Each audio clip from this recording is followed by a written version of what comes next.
it, a big victory bash here in Brooklyn tonight with a diverse coalition of New Yorkers celebrating the election of Eric Adams. He will be the city's 110th mayor, and Natalie, as you mentioned, its second black mayor. There was tremendous excitement about the theme, the narrative here tonight, that a poor kid with a learning disability who was beaten by cops as a teenager could go on to become a transit cop, promoted to captain, elected state senator, and eventually to achieve the city's top political office. When Eric Adams took to the stage tonight, he pushed his way through the crowds. It was the opposite of what his security detail told him to do. They told him to come out from the side of the stage, but he's projecting himself as a mayor of the people. He says he'll be a uniter and a 5-borough mayor.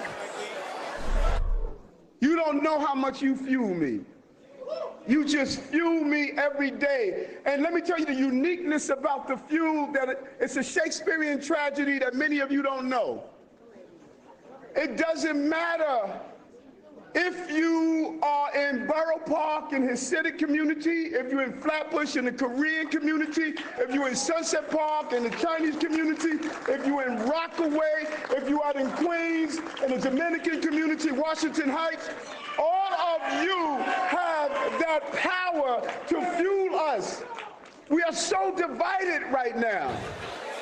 Adams really distinguished himself throughout this campaign as a centrist Democrat. He is decidedly more pro-business than Bill de Blasio is. And, you know, his message as a police reformer who also promised to be aggressive on gun violence and to take a really tough stand on crime, potentially even bringing back some version of stop and frisk, really resonated with New Yorkers as crime and shootings spiked throughout this campaign. Kathy Hochul, the governor, was here on stage with Adams tonight, pledging to have a positive partnership with him going forward, something we did not see with the existing mayor and the former Governor Cuomo.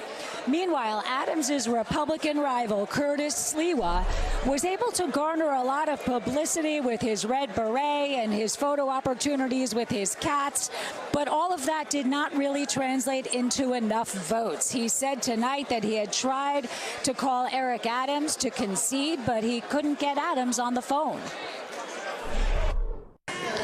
I am pledging my support to the new mayor, Eric Adams, because we're all going to have to coalesce together in harmony and solidarity if we're going to save this city that we love. Got to put aside our political and ideological differences and do what is best for all the residents of New York City.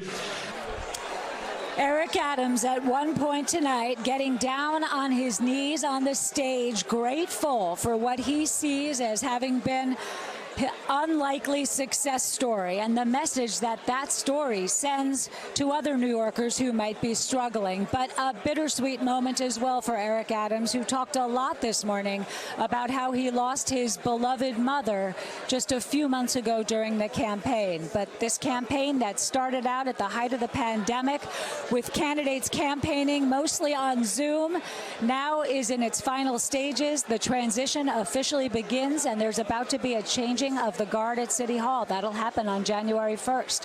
We're live in Brooklyn. Melissa Russo, News 4 New York.